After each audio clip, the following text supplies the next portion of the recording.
함께 보실 말씀은 사사기 20장 8에서 28절의 말씀입니다.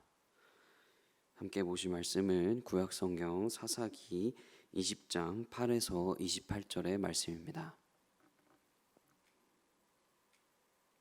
다 함께 합독하시겠습니다. 시작. 모든 백성이 일제히 일어나 이르되 우리가 한 사람도 자기 장막으로 돌아가지 말며 한 사람도 자기 집으로 들어가지 말고 우리가 이제 기브아 사람에게 이렇게 행하리니 곧 제비를 뽑아서 그들을 치되 우리가 이스라엘 모든 지파 중에서 100명에 10명, 1000명에 100명, 10,000명에 1000명을 뽑아 그 백성을 위하여 양식을 준비하고 그들에게 베냐민의 기브아에 가서 그 무리가 이스라엘 중에서 망령된 일을 행한 대로 징계하게 하리라 하니라. 이와 같이 이스라엘 모든 사람이 하나같이 합심하여 그 성읍을 치려고 모였더라. 이스라엘 지파들이 베냐민 온 지파의 사람들을 보내어 두루 다니며 이르기를 너희 중에서 생긴 이 악행이 어찌 됨이냐. 그런즉 이제 기브아 사람들 곧 그 불량배들을 우리에게 넘겨주어서 우리가 그들을 죽여 이스라엘 중에서 악을 제거하여 버리게 하라. 하나 베냐민 자손이 그들의 형제 이스라엘 자손의 말을 듣지 아니하고 도리어 성읍들로부터 기브아에 모이고 나가서 이스라엘 자손과 싸우고자 하니라. 그때에 그 성읍들로부터 나온 베냐민 자손의 수는 칼을 빼는 자가 모두 26,000명이요 그 외에 기브아 주민 중 택한 자가 700명인데 이 모든 백성 중에서 택한 700명은 다 왼손잡이라. 물매로 돌을 던지면 조금도 틀림이 없는 자들이더라. 베냐민 자손 외에 이스라엘 사람으로서 칼을 빼는 자의 수는 수십만 명이니 다 전사라. 이스라엘 자손이 일어나 베델에 올라가서 하나님께 여쭈어 이르되 우리 중에 누가 먼저 올라가서 베냐민 자손과 싸우리이까 하니 여호와께서 말씀하시되 유다가 먼저 갈지니라 하시니라. 이스라엘 자손이 아침에 일어나 기브아를 대하여 진을 치니라. 이스라엘 사람이 나가 베냐민과 싸우려고 전열을 갖추고 기브아에서 그들과 싸우고자 하매 베냐민 자손이 기브아에서 나와서 당일에 이스라엘 사람 22,000명을 땅에 엎드려 뜨렸으나 이스라엘 사람들이 스스로 용기를 내어 첫날 전열을 갖추었던 곳에서 다시 전열을 갖추니라. 이스라엘 자손이 올라가 여호와 앞에서 저물도록 울며 여호와께 여쭈어 이르되 내가 다시 나아가서 내 형제 베냐민 자손과 싸우리이까 하니 여호와께서 말씀하시되 올라가서 치라 하시니라. 이튿날에 이스라엘 자손이 베냐민 자손을 치러 나아가매 베냐민도 그 이튿날에 기브아에서 그들을 치러 나와서 다시 이스라엘 자손 18,000명을 땅에 엎드렸으니 다 칼을 빼는 자였더라. 이에 온 이스라엘 자손 모든 백성이 올라가 베델에 이르러 울며 거기서 여호와 앞에 앉아서 그 날이 저물도록 금식하고 번제와 화목제를 여호와 앞에 드리고 이스라엘 자손이 여호와께 물으니라. 그때에는 하나님의 언약궤가 거기 있고 아론의 손자인 엘르아살의 아들 비느하스가 그 앞에 모시고 섰더라. 이스라엘 자손들이 여쭈기를 우리가 다시 나아가 내 형제 베냐민 자손과 싸우리까 말리까 하니 여호와께서 이르시되 올라가라. 내일은 내가 그를 내 손에 넘겨주리라 하시는지라. 아멘. 오늘 본문은 베냐민 지파와 이스라엘 총회의 전쟁에 대한 이야기입니다. 베냐민 지파 대 이스라엘 총회, 이스라엘 전체입니다. 저는 오늘 본문을 통해서 허락하시는 하나님을 보았습니다. 허락하시는 하나님. 오늘 전쟁의 이야기는 19장으로부터 시작이 됩니다. 레위인의 첩의 내용으로부터 시작이 되어서 그 첩이 끔찍하게 일을 당하고 죽고 그 레위인이 시체를 가지고 첩의 시체를 가지고 12조각을 내어서 모든 이스라엘 지파에게 보냅니다. 그리고 총회가 열립니다. 총회가 열리고 이스라엘 총회는 베냐민 지파에서 벌어진 일이라서 베냐민 지파에게 첩을 죽이게 한 그 불량배들을 내놓으라 이렇게 이야기를 하고 있습니다.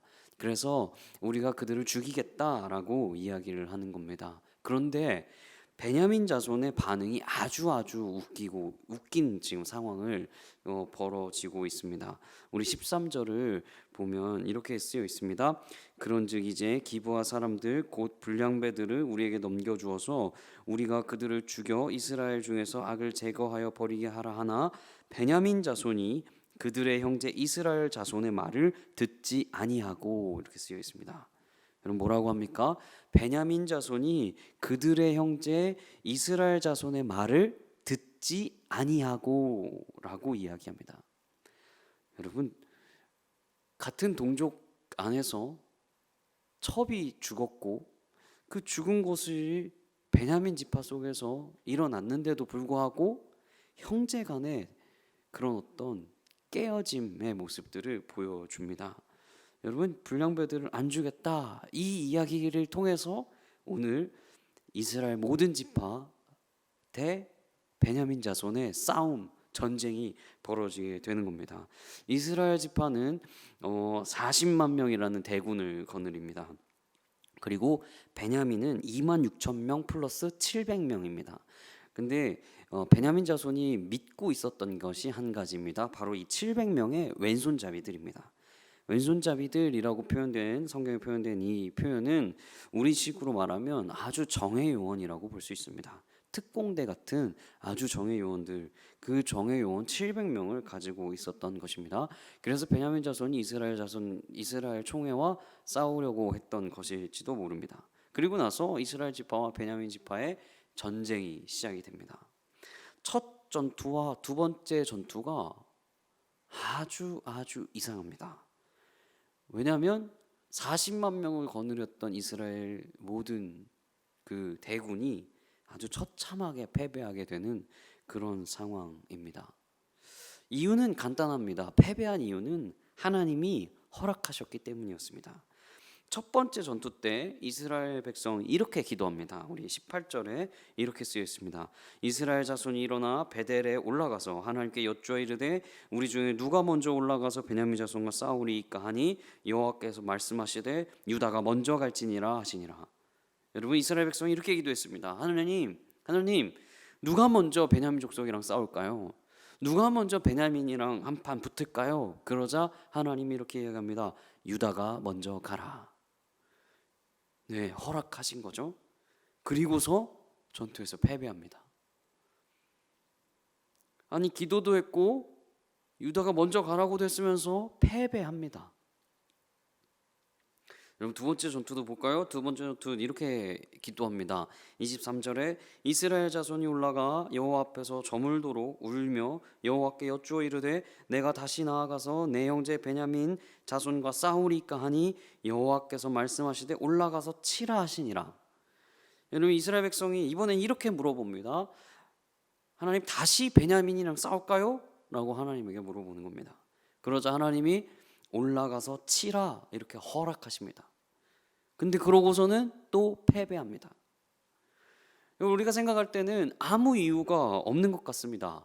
첫 번째, 두 번째 전부 다 아무 이유 없는 것 같은데, 그리고 또 하나님은 허락도 하셨는데 패배합니다. 첫 번째 전투는 누가 먼저 베냐민이랑 싸울까요? 라고 얘기했고, 두 번째 전투 때는 다시 베냐민이랑 싸울까요? 라고 기도했는데 둘 다 허락하셨으면서 이스라엘 백성이 패배합니다. 여러분 이상하죠? 근데 세 번째 전투에는 조금 다르게 기도하고 조금 다른 양상이 나옵니다. 우리 세 번째 기도 한번 볼까요? 28절입니다. 아론의 손자인 엘라살의 아들 비느하스가 그 앞에 모시고 섰더라. 이스라엘 자손들이 여쭈기를 우리가 다시 나아가 내 형제 베냐민 자손과 싸우리까 말리까 하니 여호와께서 이르시되 올라가라. 내일은 내가 그를 내 손에 넘겨주리라 하시는지라. 여러분 지금 이번 세 번째 기도는 조금 다릅니다. 이렇게 그들이 기도했습니다. 하나님 베냐민이랑 싸워도 될까요 말까요? 이렇게 묻습니다. 여러분 이 세 번째 기도가 다른 것은요, 첫 번째, 두 번째 기도는요, 하나님 베냐민이랑 싸울 겁니다. 누가 먼저 갈까요? 두 번째도 하나님 내가 다시 싸울 겁니다. 이렇게 물어본 겁니다. 근데 세 번째는 베냐민이랑 싸울까요 말까요? 이렇게 물어보는 거죠. 여러분, 하나님은 그걸 원하셨던 겁니다. 그것들을 허락하신 겁니다. 이스라엘 백성은 전제가 있었습니다. 하나님, 내가 저들을 죽이겠습니다 하는 전제 말입니다. 베냐민 족속을 어떻게든 싸울 겁니다 하는 전제로 기도했습니다. 그래서 하나님이 허락하신 겁니다. 이스라엘 백성이 처참히 무너지도록 허락하신 겁니다. 그리고 세 번째 물어본 그 물음에서 있어서는 하나님, 베냐민이랑 싸울까요 말까요? 라는 싸움에 대한 것을 물어보았을 때 하나님은 이렇게 이야기합니다. 아니야, 싸울지 말지는 내가 정하는 거야. 그래, 이번엔 가서 올라가 싸워라 하고 이스라엘 백성을 징계한 것이 아니라 베냐민 족속을 그제서야 징계하기 시작하십니다. 여러분, 우리는 어떤가요? 여러분, 우리도 그런 상황 아니겠습니까? 먼저 이스라엘 백성들처럼 답을 정해놓고 하나님에게 구하고 계시진 않습니까? 우리의 생각과 우리의 느낌대로 내가 화가 나니까, 내가 불같으니까 먼저 하나님 싸울 겁니다, 이기게 해주십시오 라고 기도하고 계시진 않습니까? 하나님, 내가 이거 할 겁니다, 그러니까 이렇게 해주십시오 라고 처음부터 답을 정해놓고 구하고 계시는 것은 아닙니까? 내가 원하는 것 정해놓고 내 것 먼저 정해놓고 기도로 구하고 계시진 않습니까? 사사기는 마지막까지 이렇게 마무리가 됩니다. 우리가 왕되었던 것들을 다 내려놔라. 그리고 이들이 했던 것 잘 봐라. 사사기 21장 25절에 이렇게 쓰여 있습니다. 각 후반절에 이렇게 쓰여 있습니다. 사람이 각기 자기의 소견에 옳은 대로 행하였더라. 하나님이 왕되지 않으니까 사람이 각기 자기의 소견에 옳은 대로 행했던 겁니다. 여러분, 우리도 그렇지 않습니까? 이스라엘 백성이 그랬던 것처럼 우리의 소견에 옳은 대로, 우리의 마음대로 하나님 앞에 구하고 계신 건 아닙니까? 하나님이 이렇게 얘기하십니다. 하나님에게 먼저 물어봐야 합니다. 하나님에게 먼저 그 주권을 올려드려야 합니다. 그리고 하나님은 허락하십니다. 할지 말지, 시작을 하지 않을지 그것부터 먼저 하나님에게 구하고 물어봐야 할 것입니다. 모든 것의 시작이 하나님이 되어야 할 것입니다. 그 하나님이 되실 때, 그 하나님이 우리의 시작이 될 때, 그제서야 하나님은 일하기 시작하실 것입니다. 우리 모든 구리지구촌교회 성도님들이 모든 시작이 하나님에게 먼저 드리는, 모든 시작을 그 주님에게 먼저 맡겨드리는, 우리의 소견대로 하지 않는 우리 모든 구리지구촌교회 성도님들 되시기를 주님의 이름으로 축복합니다. 우리 기도했으면 좋겠습니다. 우리 두 가지를 놓고 기도할 건데요. 첫 번째는 이겁니다. 하나님, 나의 기도 속에 먼저 정해놓은 것이 있다면 하나님, 나의 마음을 다 내려놓게 하여 주십시오. 두 번째로는 하나님, 모든 삶의 순간순간 하나님이 일하여 주십시오. 모든 순간에 하나님이 다 일하여 주시옵소서. 우리 이렇게 다 같이 기도하도록 하겠습니다. 기도하겠습니다.